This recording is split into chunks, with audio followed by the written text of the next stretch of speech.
When John calls the Roseville Police Department, he's worried about his 69-year-old grandmother, Patricia. He hasn't spoken to her in weeks. It begins as a standard welfare check, with a single cruiser dispatched to the home Patricia shares with her daughter. At the door, Patricia's daughter, Carol, offers a plausible, everyday excuse.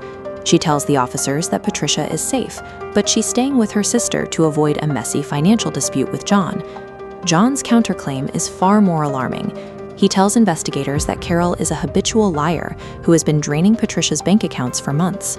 He is convinced his grandmother didn't just walk away. He firmly believes something happened to her inside that house. These conflicting reports turn a routine visit into a complex psychological evaluation.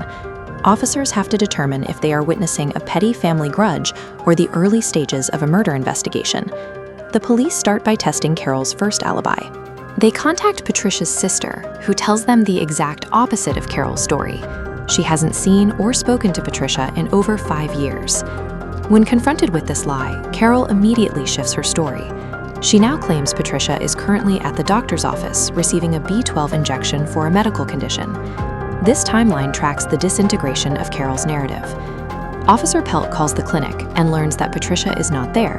In fact, she has no appointment scheduled for weeks.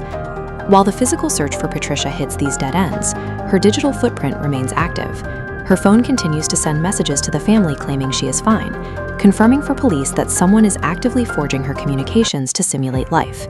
The investigation has shifted.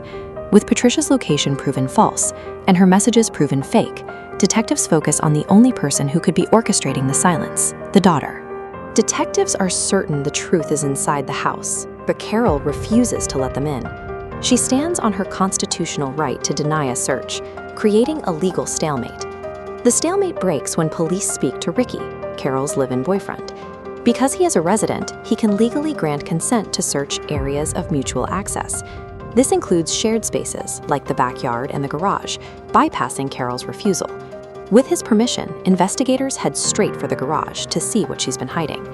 In the corner of the garage, they find a large plastic bin. When they lift the lid, the smell of decomposition is immediate. Hidden beneath a pile of bloody towels are the remains of Patricia Bennett. Forensic observations suggest the body has been in the bin for approximately 2 months.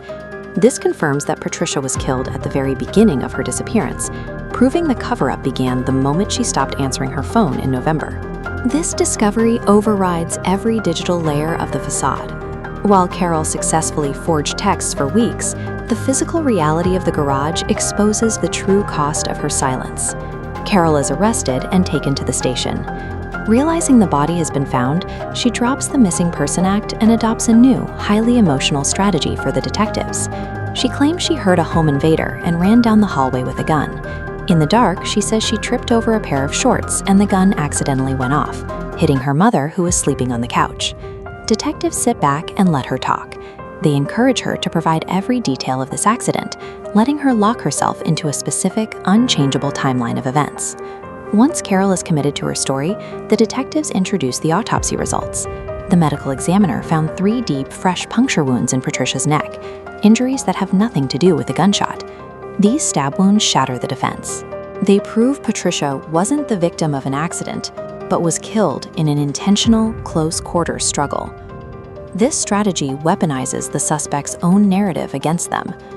By letting her lock in a story of an accidental shot, the police ensure she has no room to pivot against the damning autopsy evidence. To finalize the case, detectives interview Ricky separately. They need to know if the boyfriend who granted them access was a secret accomplice or a victim of Carol's manipulation. Ricky's behavior is the opposite of Carol's. He is cooperative, visibly shocked by the discovery, and expresses genuine anger as he realizes Carol had been using him to maintain the house while her mother's body sat just feet away in the garage. Ricky's reactions align with those of an unwitting bystander. Investigators conclude he was just another target of Carol's deception and clear him of all charges. Carol Ray is charged with first-degree murder and larceny of over $20,000. John's original suspicion was correct. The motive was financial, and the cost was his grandmother's life. A web of lies requires constant maintenance and total control over every variable. But as Carol Ray discovered, No amount of digital forgery or verbal deflection can survive a single piece of undeniable physical truth.